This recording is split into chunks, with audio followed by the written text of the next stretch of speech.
Assalamualaikum warahmatullahi wabarakatuh. Pada video kali ini kita akan belajar tentang gangguan atau kelainan pada sistem peredaran darah dan upaya untuk mencegah serta menanggulanginya. Kita masuk ke gangguan yang pertama, anemia. Ini mungkin paling sering kalian dengar, anemia. Jadi anemia merupakan keadaan di mana tubuh mengalami kekurangan hemoglobin atau sel darah merah. Akibat rendahnya kadar hemoglobin dalam tubuh, maka kadar oksigen yang diterima tubuh juga akan rendah. Hal ini menyebabkan penderita anemia akan merasa lesu, kepalanya pusing, juga wajah yang tampak lebih pucat. Selain itu, anemia juga dapat disebabkan oleh pendarahan berat, juga gangguan pada produksi eritrosit. Jadi misalnya orang mengalami kecelakaan terus darah yang keluar dari tubuhnya jumlahnya besar, nah itu juga bisa menjadi salah satu penyebab anemia. Anemia dapat dicegah dengan beberapa cara di bawah ini. Yang pertama, memperbanyak konsumsi makanan yang mengandung zat besi, vitamin B12, vitamin C, dan asam folat. Kemudian, menghindari minuman kopi, teh, atau susu sehabis makan. Karena kalau mengkonsumsi kopi, teh, atau susu setelah makan dapat mengganggu proses penyerapan zat besi dalam tubuh. Yang suka minum es teh habis makan, nah ini kebiasaan seperti ini boleh dikurangi sedikit demi sedikit itu ya. Yang ketiga, yang udah parah anemianya, itu bisa diberikan transfusi darah. Jadi mengganti sel darah merah yang hilang dengan sel darah merah dari transfusi. Selanjutnya, mengonsumsi suplemen dan lakukan pola hidup sehat sehingga anemia tidak kambuh lagi. Oke. Lanjut yang kedua, serangan jantung atau jantung koroner. Jadi serangan jantung biasanya ditandai dengan sakit pada bagian dada, lalu muncul perasaan gelisah, pucat, dan kulit terasa dingin. Jika tidak segera mendapat pertolongan, serangan jantung yang hebat akan menyebabkan gagalnya jantung memompa darah, sehingga dapat menyebabkan kematian. Jadi, kalau jantung tidak memompa darah, artinya tidak ada nutrisi maupun oksigen yang diedarkan ke seluruh darah. Hal ini yang bisa menyebabkan kematian, karena ketika otak tidak menerima oksigen, maka otak berhenti berfungsi. Ada beberapa faktor yang meningkatkan resiko terjadinya serangan jantung, yakni yang pertama darah tinggi, lalu ada kolesterol tinggi, merokok, diabetes mellitus, kegemukan atau obesitas, dan kurang olahraga. Serangan jantung bisa dicegah dengan menjalankan gaya hidup sehat, seperti menjaga pola makan, rutin berolahraga, menghindari rokok dan alkohol, serta mengelola stres dengan benar.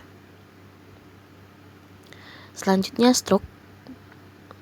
Jadi stroke merupakan suatu penyakit yang terjadi karena kematian pada jaringan di otak yang disebabkan karena kurangnya asupan oksigen di otak. Nah ini berkaitan juga dengan jantung tadi. Jadi ketika jantung tidak memompa darah, akibatnya si otak tidak menerima oksigen. Nah, hal ini bisa menyebabkan pembuluh darah otak tersumbat hingga si pembuluh darah otak bisa pecah gitu ya. Jadi hal ini ya terjadi karena pembuluh darah pada otak tersumbat oleh lemak atau kolesterol ataupun salah satu pembuluh darah di otak pecah. Karena penyakit stroke ini penyebabnya sama dengan penyakit jantung, maka usaha yang dapat kita lakukan untuk mengurangi risiko terkena stroke juga sama dengan usaha yang dapat dilakukan untuk mengurangi risiko terkena penyakit jantung. Jadi sama kayak tadi, kalau badannya gemuk dikurusin kayak gitu, terus mengkonsumsi makanan-makanan yang sehat, rajin berolahraga, mengurangi alkohol, merokok, sama seperti yang jantung tadi. Yang keempat, varises. Nah, varises merupakan pelebaran pembuluh vena terutama di bagian kaki. Varises disebabkan oleh cacat atau kerusakan pada katup vena sejak lahir. Ini salah satu penyebabnya gitu ya. Jadi yang uratnya timbul-timbul itu namanya varises. Selain itu, Varises dapat disebabkan bertambahnya beban vena akibat terlalu banyak berdiri dan kehamilan. Jadi orang-orang yang sedang hamil, ibu yang sedang hamil itu memiliki kecenderungan untuk mengalami varises karena beban yang diangkatnya gitu ya. Varises dapat dicegah dengan beberapa cara. Seperti yang pertama, setelah beraktivitas harian, kita dianjurkan untuk berbaring dengan posisi kaki dan tungkai lebih tinggi dari jantung selama 20 menit. Jadi misalnya kalian baring, kakinya ditempelin ke dinding, seperti itu, kurang lebih selama 20 menit. Yang kedua, melakukan olahraga secara rutin. Lalu tidak berdiri terlalu lama dan memperbanyak makanan berserat tinggi, serta kurangi makanan yang banyak mengandung protein hewani. Penyakit yang kelima, hipertensi atau darah tinggi. Hipertensi juga disebut sebagai darah tinggi. Ini terjadi ketika tekanan darah kita di atas 120/80 mm. Gejala penderita hipertensi antara lain, yang pertama dia akan mengalami sakit kepala, kemudian kelelahan, pusing, pendarahan dari hidung, mual, muntah, dan juga sesak nafas.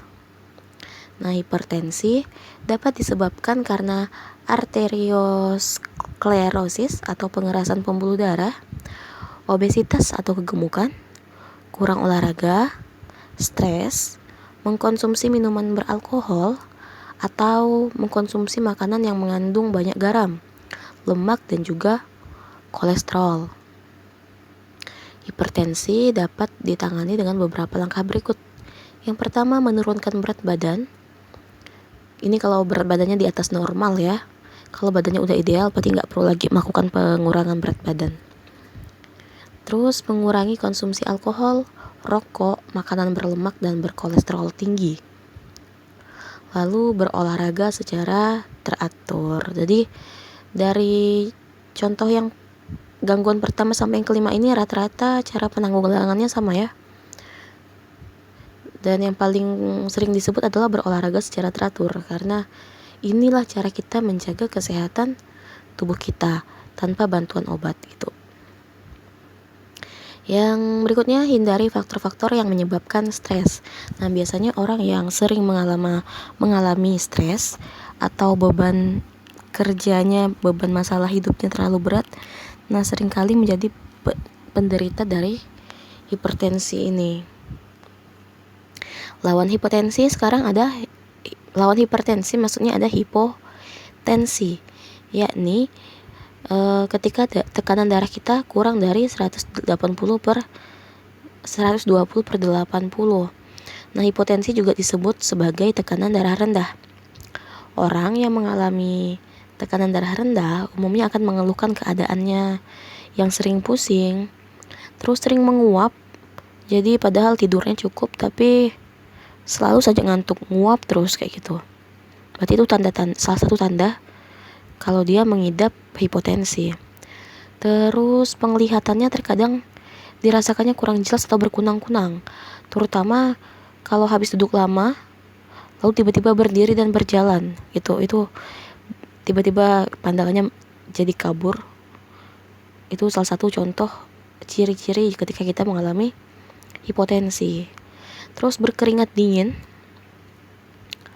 terus merasa cepat lelah dan tak bertenaga. Jadi dia cepat sekali lelah, baru melakukan pekerjaan yang tidak terlalu berat tapi lelahnya seperti orang yang melakukan pekerjaan berat kayak gitu. Dan detak atau denyut nadinya lemah, serta wajahnya tampak pucat kayak gitu. Jadi ada beberapa cara yang bisa kita lakukan untuk menangani hipotensi. Yang pertama, minum air mineral dalam jumlah yang banyak, 8-10 gelas per hari. Nah, ini fungsinya untuk meningkatkan tekanan darah kita. Selanjutnya, mengkonsumsi minuman yang dapat meningkatkan tekanan darah, misalnya kopi.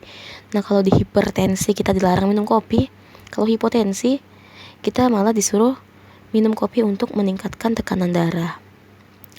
Selanjutnya, mengkonsumsi makanan yang mengandung cukup garam. Ini fungsinya juga sama karena garam bisa meningkatkan tekanan darah kita. Oke.